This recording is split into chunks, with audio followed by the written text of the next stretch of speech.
My wife mentally checked out of our marriage when I got extremely sick and started having an affair, so I contacted her AP's wife and informed her of everything. We began seeing each other in secret and formulating a revenge plan, and 2 years later, we finally confronted and publicly humiliated them. For the last few weeks, I've been living the raccoon lifestyle. First, because of my raccoon eye bags, and second, because, well, actually that's it. It all happened when I, 39, and my wife, 37, noticed I was getting super sick, like red-hot fever, weird stomach pains, random trembling kind of sickness. At the time, we lived in a tiny apartment, worked opposite shifts to save on childcare after our daughter, now 12, was born, and sometimes we struggled to make rent. Well, knowing I couldn't provide for my family made me feel even worse than you can even imagine, and it's not like I had the luxury of lying to myself that she didn't care, because she made it very clear that she did. You see, the very day I was told I may have a deathly illness, she didn't find her comfort in me, or the strength of our relationship. Instead, she took to Instagram. Day after day, I watched as she took photos of herself in the mirror, in the least amount of clothing she could get away with without her page being banned. And of course, I hyped her up, told her she was my princess, but it was like she wasn't even impacted by my compliments anymore. But we were still cuddling at night, and after all, we had a baby together, so I tried to remind myself of that whenever I felt doubt creep into my mind. But then her mother-in-law started coming over. She would sit on the couch and say things like, "My husband would have rather died than let me work a day in my life," or, "If my husband caught me living in an apartment this small, I don't think he'd ever be able to stop crying." At first, I thought my wife just wasn't saying anything because she was the shy, unconfrontational type, but one day, when I started coughing up blood, my MIL came over, and instead of her little digs, she asked me if I could help her download Hinge. I watched as she proceeded to create a profile for my wife and set up dates with the richest-looking guys on the app.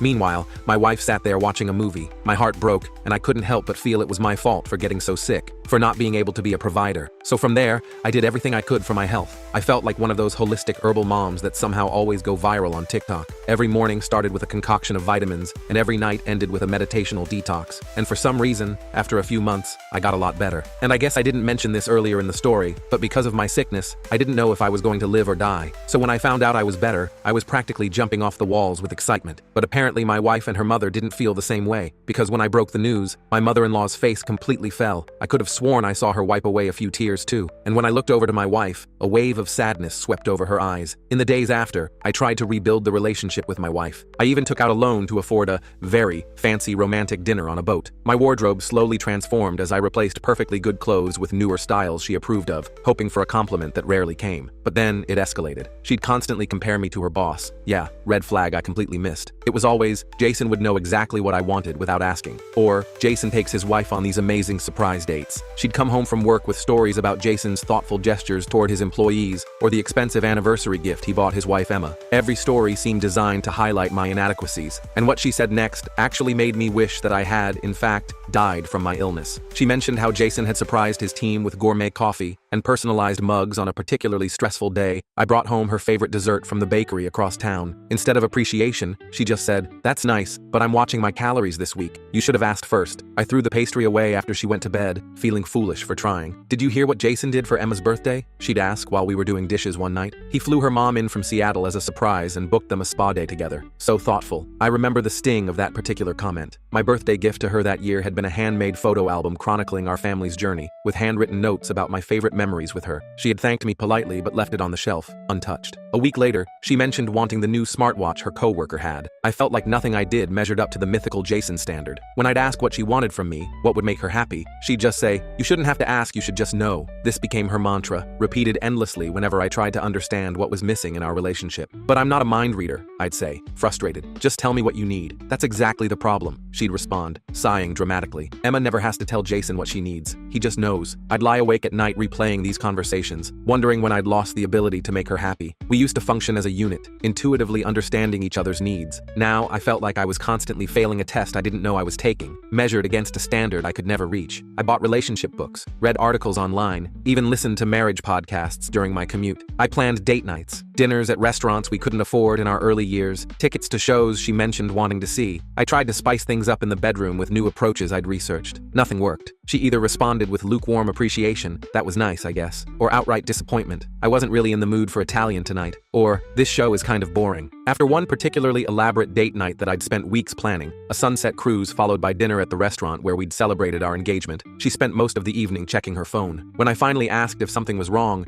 she seemed almost surprised that I was bothered. "Work stuff," she explained vaguely. You know how it is. I didn't push it that night. Instead, I watched her face illuminated by the screen's glow, wondering when her work stuff had become more important than our time together. The soft candlelight caught the momentary smile that flashed across her face as she typed a response to someone who wasn't me. The woman I married, the one who used to laugh at my dad jokes and curl up against me on the couch, had transformed into someone I couldn't please no matter what I did. She started working later, attending more team-building events and client dinners. Her texts became shorter, less affectionate. Our physical intimacy dwindled to maybe once a month, always initiated by me, and often met with excuses about headaches or exhaustion. I remember the first time she flinched when I tried to kiss her unexpectedly. That tiny movement, almost imperceptible, hit me like a physical blow. I stepped back, confused, and she quickly covered with a story about being startled. But something had shifted. Her body, once so familiar and welcoming to me, had become a fortress with barriers I didn't understand. We were close friends with her boss and his wife. Our families had been intertwined for years. Jason and Emma had kids roughly the same ages as ours. Their daughter was 13 and their son 9. Our kids played together, had sleepovers at each other's houses. We had regular BBQs in our backyards, went to parks and arcades as a group, even took a joint family vacation to a beach house last summer. I even confided in Jason about our marriage problems during guys' nights out, and he'd give me advice that seemed helpful at the time. Those nights replay in my mind now, colored by bitter hindsight. Jason listening sympathetically as I opened up about my marital concerns, offering me another beer, clapping me on the shoulder with what I thought was brotherly support. I'd drive home feeling lighter, grateful to have such a good friend who understood the complexities of long-term relationships. Meanwhile, he was probably mentally cataloging my insecurities, using them to better position himself with my wife. Women need to feel desired, he told me once while we were having beers on his deck.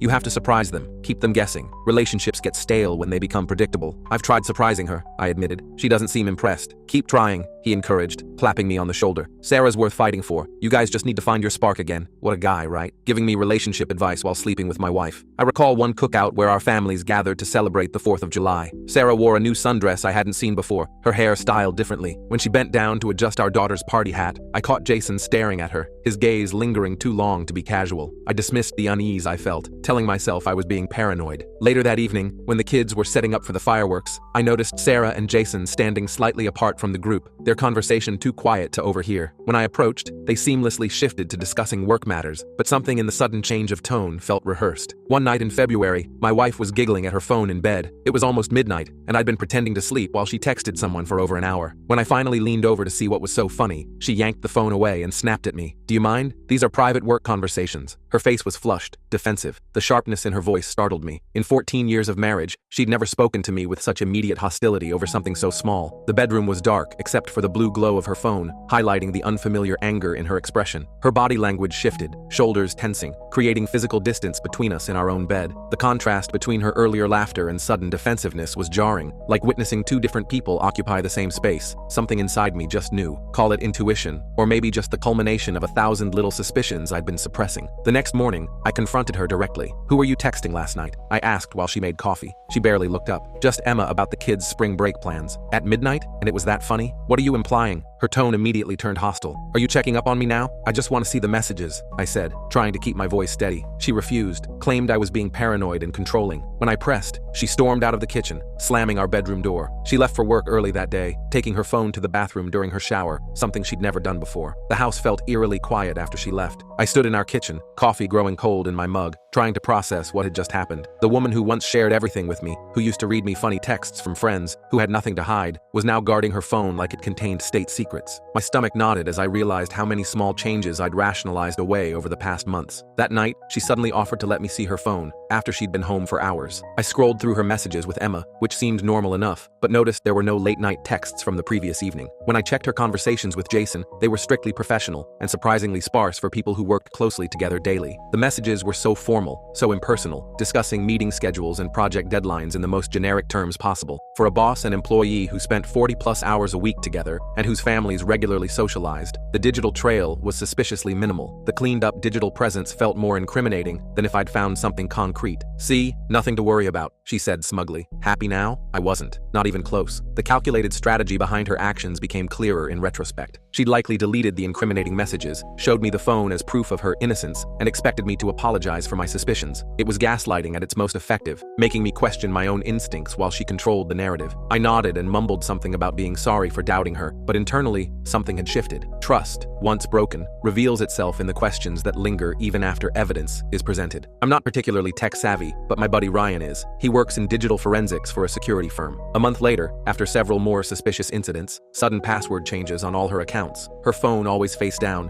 mysterious weekend work emergencies. I invited Ryan over for beers while my wife took the kids to her parents' house. During those anxious weeks of waiting, I started noticing other changes. Sarah had new underwear I'd never seen, delicate, expensive pieces that never seemed to make appearances on our date nights. Her gym schedule changed, but her fitness tracker showed inconsistent workout patterns. She'd come home with subtle makeup still perfect after supposedly intense exercise sessions. Once, I found a receipt for a hotel parking garage in her car from a Tuesday afternoon when she'd told me she was at a client meeting across town. "Man, I hate to ask this," I said, after we'd been catching up for a while, "but I need help recovering some deleted texts from Sarah's old phone." She'd upgraded to the latest iPhone the previous month and had given her old phone to our daughter to use for games, after supposedly wiping it clean. Ryan looked uncomfortable but didn't seem surprised. "You think she's cheating?" he asked directly. I nodded, hating to say it out loud. "With her boss, I suspect." Ryan sighed. "Let me see what I can do." No promises, though. It took him several hours, but he managed to recover fragments of deleted conversations. Not everything, but enough. Messages like, "Miss you already," and "Last night was amazing" between my wife and Jason. References to hotel rooms and inside jokes. A particularly gut-wrenching exchange where she complained about me being clueless and boring in bed. Reading those words, her private assessment of my inadequacies shared with her lover, was like having the foundation of our marriage jackhammered out from under me. The intimate details of our marriage, things I thought sacred between us, had become ammunition in her affair.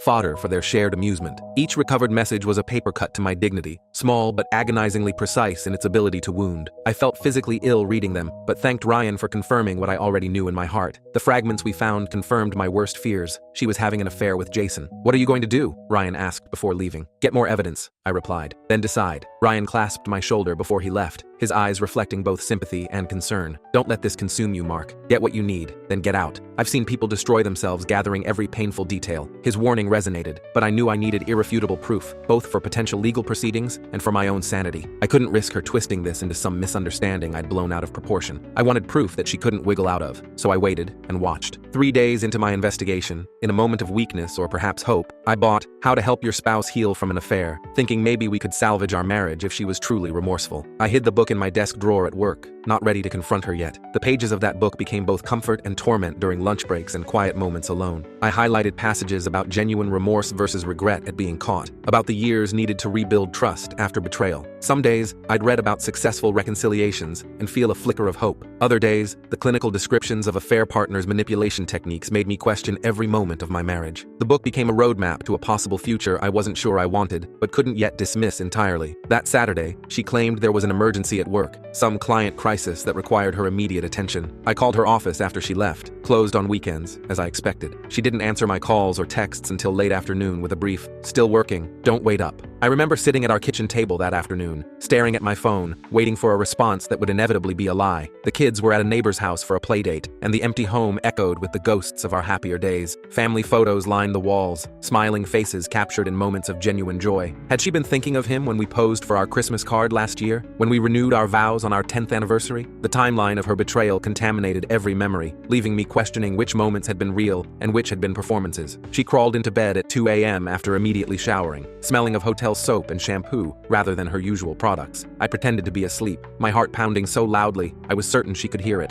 How many times had this happened without me realizing it? How many showers had washed away the evidence of her betrayal while I slept obliviously next to her? I could feel the mattress dip as she slid under the covers, keeping to her side of the bed we'd shared for years. The physical distance between us seemed fitting now, a tangible representation of the emotional chasm her choices had created. I lay there rigid, controlling my breathing, wondering if she felt any guilt at all as she drifted to sleep beside the husband she'd betrayed just hours earlier. The familiarity of her breathing pattern, once comforting, now felt like another betrayal. How dare she sleep so peacefully after what she'd done? The collaboration. The next morning, with my wife still asleep, I made a difficult call. I'd gotten Emma's personal number from our family contact list and texted her asking to meet privately. Urgent family matter. We agreed to meet at a coffee shop across town. I arrived early, choosing a corner table that offered privacy. My hands trembled slightly as I ordered coffee. The reality of what I was about to do, potentially altering multiple lives permanently, weighing heavily. A framed quote on the cafe wall caught my eye. Truth is rarely pure and never simple. Oscar Wilde's words felt painfully appropriate for the moment. Emma arrived looking tired but put together, ordered a latte, and sat across from me with wary eyes. "What's going on, Mark? You sounded serious." I took a deep breath. "I think our spouses are having an affair." Her expression didn't change immediately, which surprised me. Then she closed her eyes briefly. "What evidence do you have?" The lack of shock in her reaction told me volumes. She hadn't known for certain, perhaps, but she'd suspected, just as I had. The confirmation seemed to settle over her like a heavy blanket, expected but still suffocating. Her composed exterior showed the slightest crack when she gripped her coffee cup tighter, her knuckles whitening momentarily. I showed her the recovered text fragments, explained the pattern of suspicious behavior. As I spoke, Emma's composed facade began to crack. She revealed she'd had her own suspicions for months. Late work nights, mysterious text messages, a sudden password change on Jason's phone. "I told myself I was being paranoid," she said, voice barely above a whisper, "that it was just work stress making him distant." "I did the same thing," I admitted, feeling a strange kinship with this woman I'd known for years, but never truly connected with until now. I kept making excuses for behaviors that didn't make sense. Emma shared details I hadn't known. Jason had opened a separate credit card 6 months ago, claiming it was for simplified business expenses. He'd started going to the gym at odd hours, buying new clothes, and paying unusual attention to his appearance. Once devoted to family weekends, he now found reasons to disappear for hours on errands that yielded no visible results. She was blindsided by the concrete evidence, but agreed we needed more before confronting them. We devised a plan to gather information separately, then reconnect in a few days. Emma would check their finances for unexplained charges, and I'd monitor my wife's movements more carefully. "I never thought we'd be planning something like this," Emma said as we were leaving. Her eyes, red-rimmed but determined, met mine. "They've made us into detectives in our own marriages." That statement resonated deeply. The innocence of trust had been stripped away, replaced by hypervigilance and suspicion.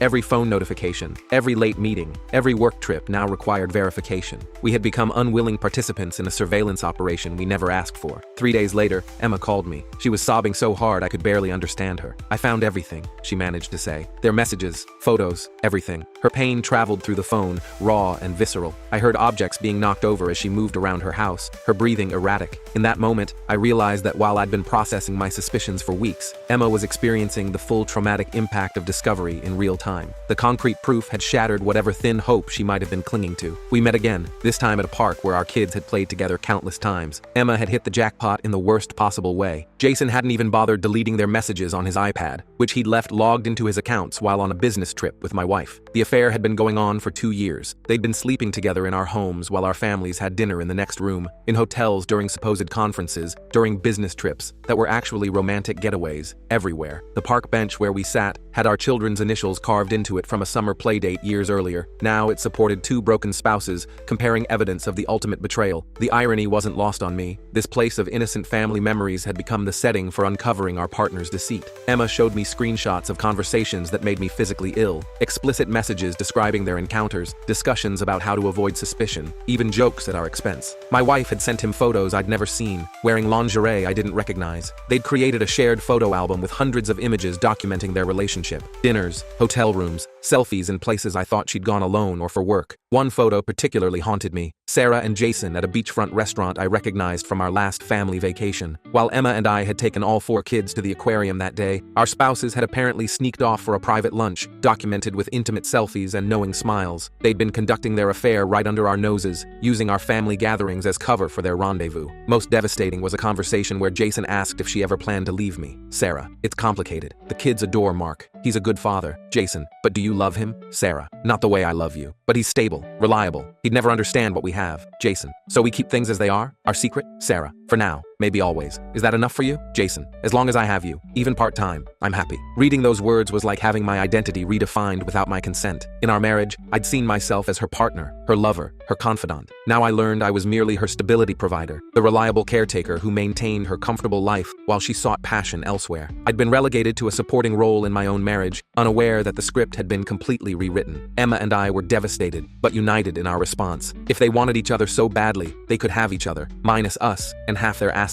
We quietly prepared divorce papers while acting normal around our spouses. I consulted with a lawyer who specialized in infidelity cases, gathering all the evidence into an airtight file. Emma did the same. My attorney, a no-nonsense woman with 20 years of experience in divorce law, reviewed our evidence with clinical detachment. This is more than sufficient, she confirmed, organizing the screenshots into categories. The duration and extent of the affair will be relevant to the judge. She recommended filing for divorce on grounds of adultery rather than irreconcilable differences, explaining that while it might not significantly impact the financial settlement in our state, it would create a clear record of why our marriage ended. The hardest part was maintaining normalcy around the kids and our cheating spouses. I still kissed Sarah goodbye in the mornings, helped with homework, and attended my son's baseball games, all while knowing she was texting her lover throughout the day. I caught her smiling at her phone during our daughter's dance recital, and it took every ounce of self-control not to snatch the device and throw it against the wall. During those weeks of pretending, I developed a strange double consciousness, one part of me going through the motions of family life, while another part observed everything with detached awareness. I became an actor in my own home, performing the role of unsuspecting husband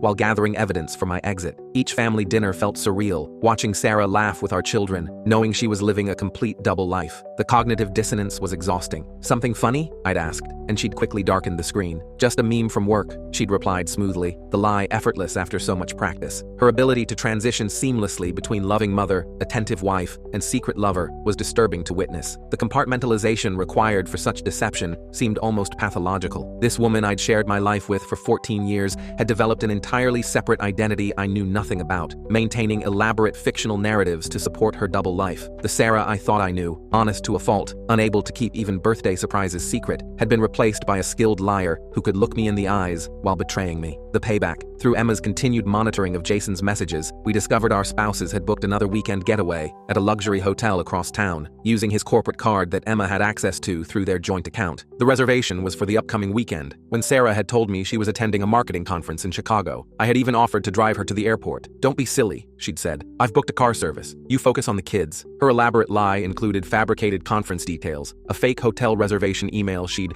accidentally left open on her laptop for me to see, and even a printed agenda she'd left on the kitchen counter. The effort invested in deceiving me was almost impressive in its thoroughness. She'd created a complete alternate reality, carefully constructed to maintain her freedom to pursue her affair. The betrayal was so calculated, so cold, they'd planned every detail. Emma and I finalized our strategy. We wouldn't confront them separately or privately, where they could manipulate us or beg forgiveness without consequences. We would catch them together, with official witnesses present. "Are you sure you're ready for this?" Emma asked during our final planning call. "Once we do this, there's no going back. No possibility they can explain it away." "I don't want to go back," I replied, surprising myself with the certainty in my voice. "I just want the truth acknowledged before we move forward." We discussed the logistics carefully, timing our arrivals, bringing the proper documentation, maintaining composure regardless of their reactions. Emma worried about breaking down if Jason tried to manipulate her emotionally. I worried about losing my temper if Sarah attempted to blame me for her choices. We promised to support each other through whatever happened. Friday arrived. Sarah kissed me goodbye with her suitcase packed for Chicago, even asking me to help load it into the rideshare car. I hugged her tight, wondering if she felt any guilt at all. The embrace felt hollow, her body tense against mine. Did she feel any conflict in that moment? Any hesitation about the elaborately constructed lie she was living? The woman in my arms, wearing the perfume I'd given her for Christmas, carrying the luggage we'd bought together for our anniversary trip, was about to meet her lover using a cover story that involved abandoning her family for the weekend. The cognitive dissonance must have been staggering, yet her goodbye was flawless, complete with reminders about our son's soccer practice and our daughter's homework schedule. "Have a productive conference," I said, watching her check her makeup in her compact mirror. "Thanks, I'll call when I land," she replied, another casual lie. I watched the car drive away, struck by the symbolism of the moment. She thought she was leaving for a passionate weekend with her lover, unaware that she was actually departing our marriage for good. The suitcase I'd helped load contained not just clothing, but the last vestiges of our life together. I waited 2 hours, confirming through the hotel's website that the reservation was active and they had checked in. Then I drove to the address with a sheriff's deputy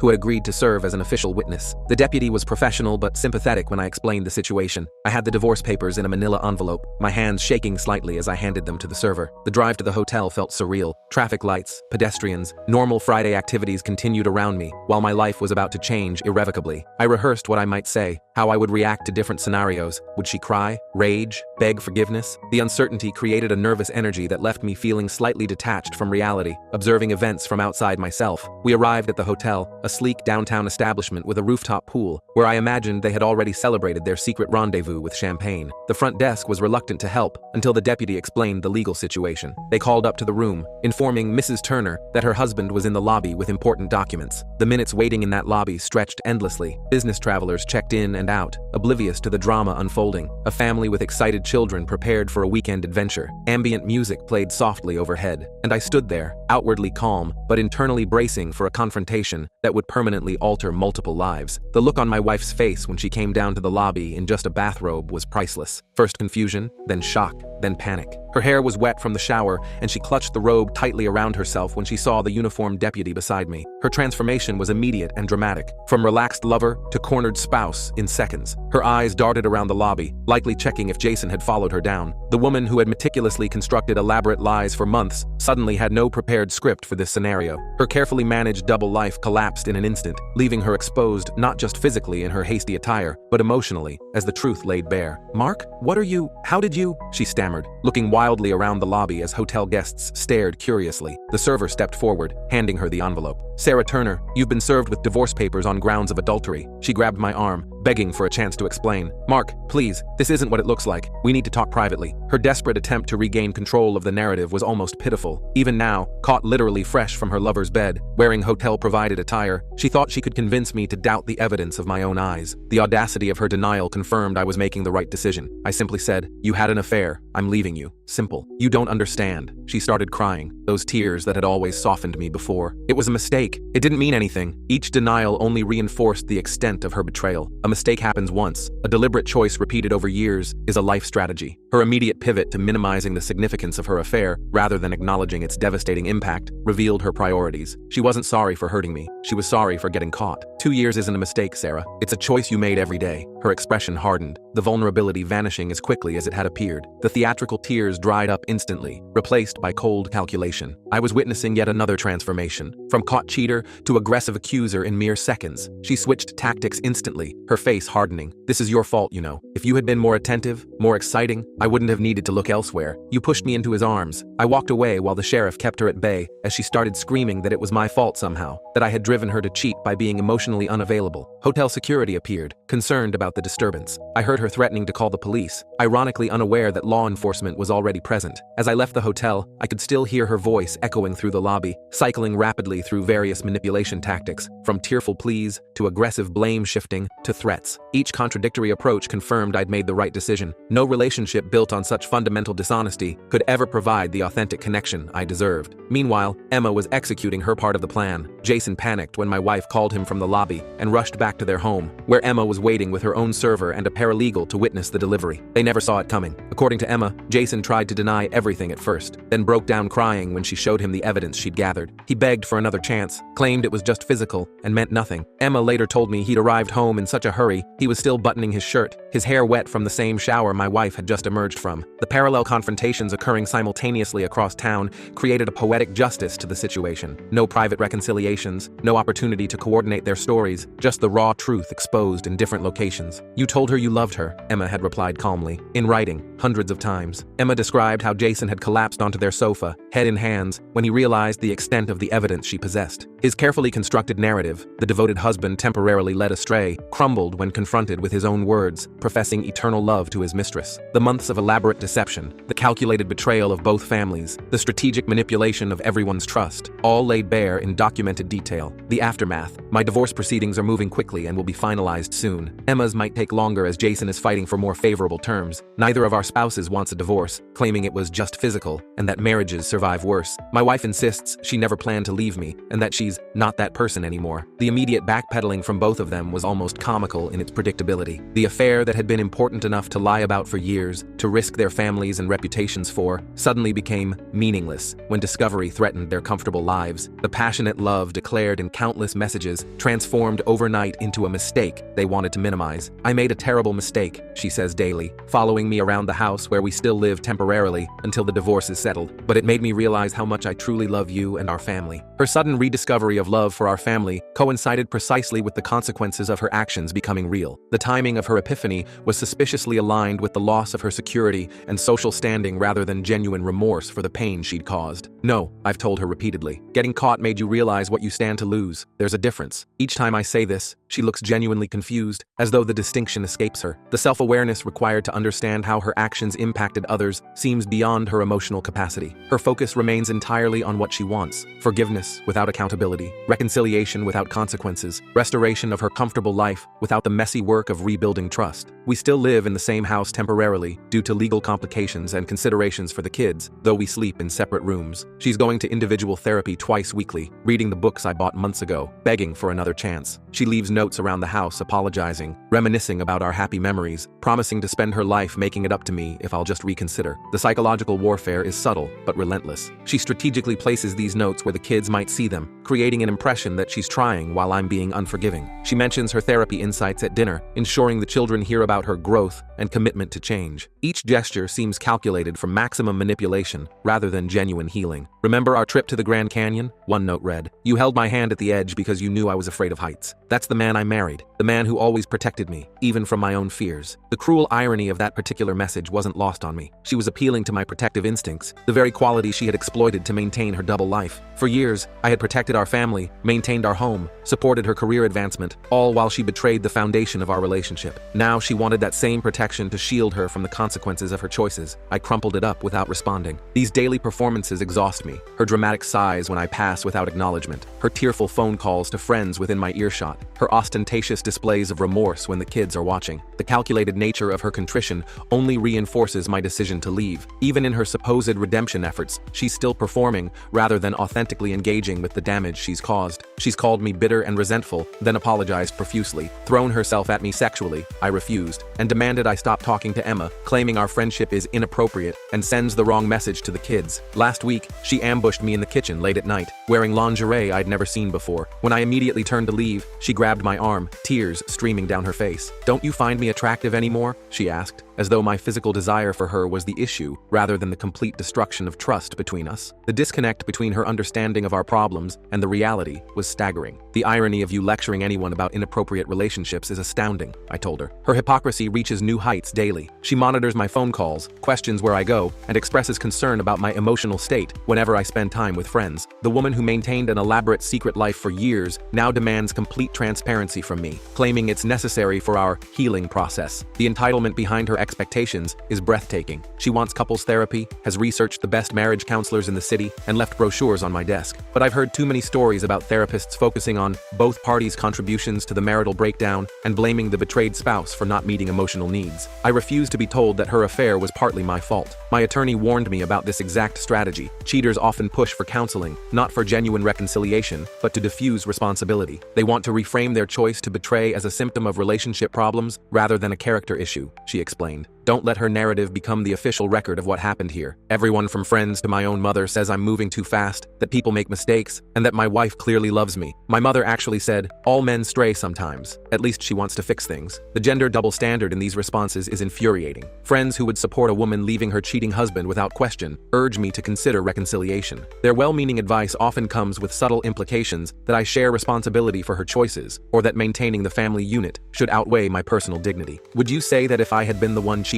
I asked her. She had no response. The uncomfortable silence that followed spoke volumes. My mother, born in a different generation with different expectations of marriage, couldn't articulate why her standards differed based on gender. The conversation revealed not just her outdated views, but the broader societal expectations that men should overlook betrayal to preserve family stability, regardless of the personal cost. I keep saying I refuse to be anyone's backup plan or safety net. The messages I saw made it clear I was the reliable husband who paid bills and raised children while she pursued passion elsewhere. She didn't choose me when she had options. She's choosing me now because her fantasy life imploded. The fundamental truth she won't acknowledge is that reconciliation isn't something she's entitled to simply because she wants it. Trust, once shattered so completely, doesn't reassemble with apologies and promises. Her assumption that I should eventually forgive her reveals a profound self-centeredness, as though my pain exists primarily as an obstacle to her happiness rather than a legitimate response to profound betrayal. Emma and I still talk regularly, supporting each other through the legal and emotional challenges. We meet for coffee coffee weekly to compare notes on our proceedings and discuss how our children are coping. It drives my wife crazy. She's convinced we're planning a revenge affair or developing romantic feelings amid our shared trauma. Our friendship with Emma is built on mutual respect and the unique understanding that comes from shared experience. We're careful to meet in public places and maintain appropriate boundaries, aware that our spouses would seize on any impropriety to deflect from their own actions. There's something healing about connecting with someone who truly understands the specific pain of this situation without requiring explanations or justifications. "Is there something going on between you two?" she demanded after I returned from having lunch with Emma. "Unlike you, I don't jump into bed with my friends' spouses," I replied. She flinched at that. "That's not fair. We weren't thinking clearly. For 2 years?" I laughed bitterly. That's some sustained confusion. The absurdity of her defense highlights how detached she remains from the reality of her actions. A 2-year affair involving hundreds of deceptions, elaborate planning, and ongoing risk assessment wasn't a momentary lapse in judgment. It was a deliberate lifestyle choice made repeatedly over time. Her attempt to minimize it as temporary confusion insults my intelligence and reinforces my decision to leave. Emma and I have developed a friendship built on mutual respect and shared experience, but that's the last thing on my mind. I don't need to stoop to their level or complicate an already painful situation. We're just two people helping each other through hell. What our spouses can't seem to comprehend is that our connection isn't about them. It's about healing from similar wounds inflicted by people we trusted completely. We're not plotting revenge or building a romantic relationship. We're simply supporting each other through the dismantling of lives we thought were secure. There's a unique comfort in talking to someone who understands exactly what you're experiencing without needing the context explained. Where I stand, the kids know what's happening in age-appropriate terms. We sat them down together, Sarah and I, and explained that we would be living apart soon. We didn't use the word affair, but told them that Mom and Dad had grown apart and made choices that meant we couldn't be married anymore. That conversation remains one of the most painful moments of this ordeal. We gathered in our living room, the four of us sitting in the same space where we'd opened Christmas presents and celebrated birthdays. Sarah had insisted on wearing her wedding ring for the discussion, a detail that struck me as both manipulative and sad. Her eyes were red from crying, though I noticed she'd still applied makeup carefully before this impromptu family meeting. "Did you stop loving each other?" our daughter asked, already showing the emotional intelligence that makes me so proud. The perceptiveness of her question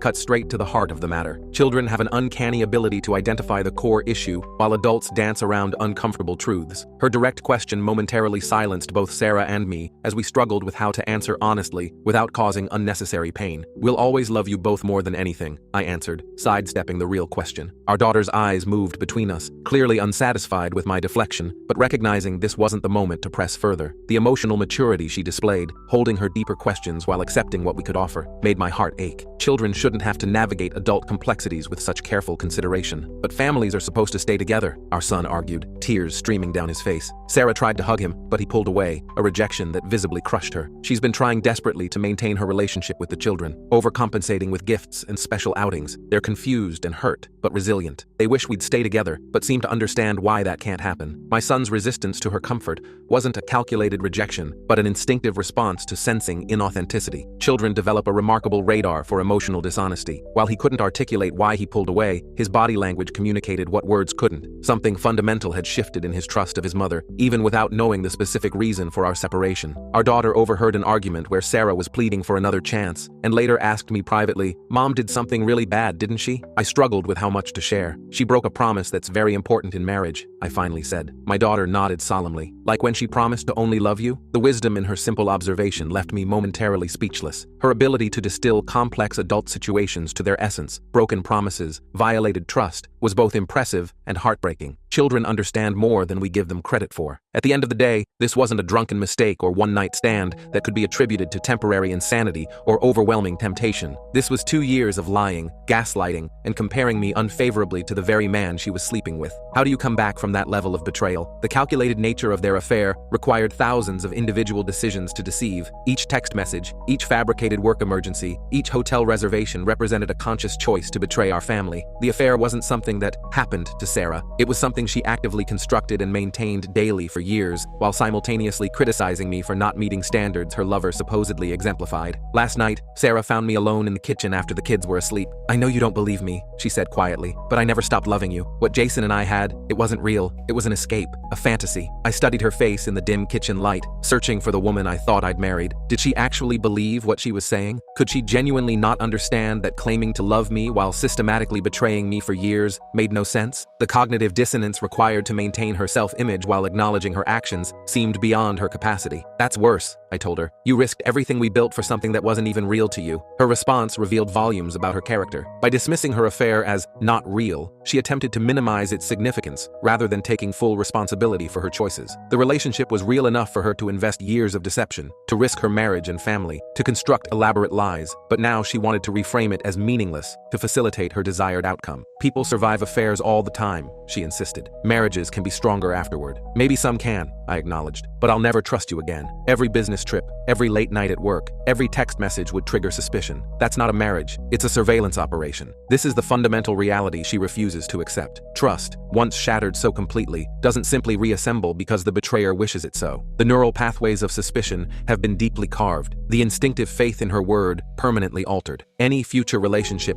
would be built on a foundation of verified information rather than trusted communication, a fundamental shift she seems unable to comprehend. I still love her, or at least the woman I thought she was, but I also hate what she's done and who she revealed herself to be. She's trying hard now, but only because she got caught. If I hadn't found out, she'd still be with him this weekend, coming home to me with hotel soap on her skin and lies on her lips. The duality of my feelings is perhaps the most painful aspect of this experience. I'm grieving not just the end of my marriage, but the death of my perception of who Sarah was. The woman I fell in love with, the one who stayed up all night with our sick daughter, who celebrated my career milestones with genuine pride, who once seemed to value honesty above all else, exists now only in my memory, replaced by someone capable of sustained deception and emotional cruelty. After reading all your comments, I'm more convinced than ever that divorce is the right path for me and my kids. The messages Emma found showed the true nature of their relationship, not a momentary lapse, but a calculated deception maintained daily for years. They discussed how to better hide their affair, laughed about our ignorance, and created elaborate systems of alibis. My wife even had a separate email account and messaging app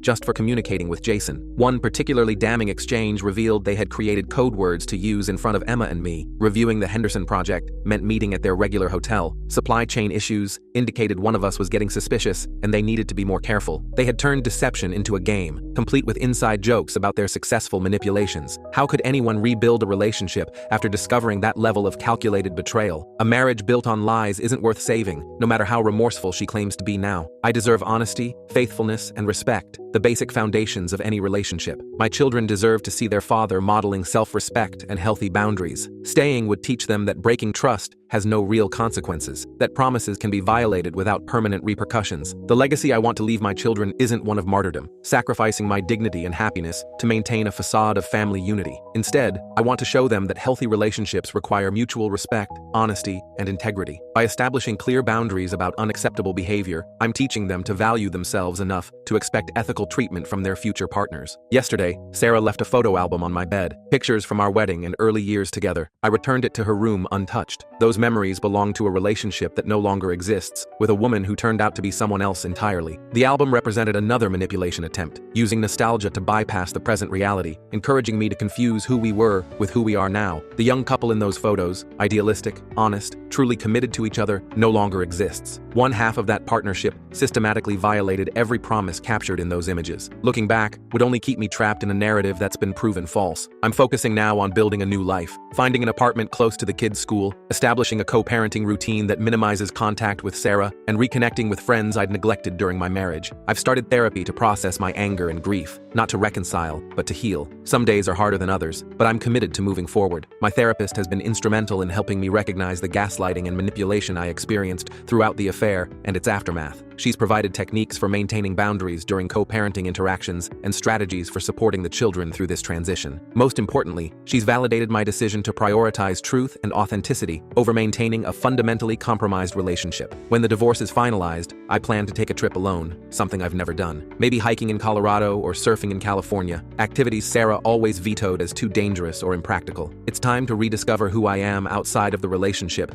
that defined me for 14 years and to build a future based on truth rather than illusion. The prospect of solo travel, making decisions based solely on my own interests and desires, represents a freedom I haven't experienced in my adult life. I married young and moved directly from my parents' expectations to partnership compromises. Now, at 39, I have the opportunity to discover who I am when not defined by others' perceptions or needs. It's terrifying and exhilarating simultaneously. This journey isn't what I would have chosen, but I'm determined to emerge stronger, wiser, and more authentic than before. The betrayal that shattered my marriage has also broken open possibilities for growth I might never have explored otherwise. The path forward isn't clear yet, but it's mine to determine based on truth rather than deception, and that, ultimately, makes it the right direction, regardless of its challenges.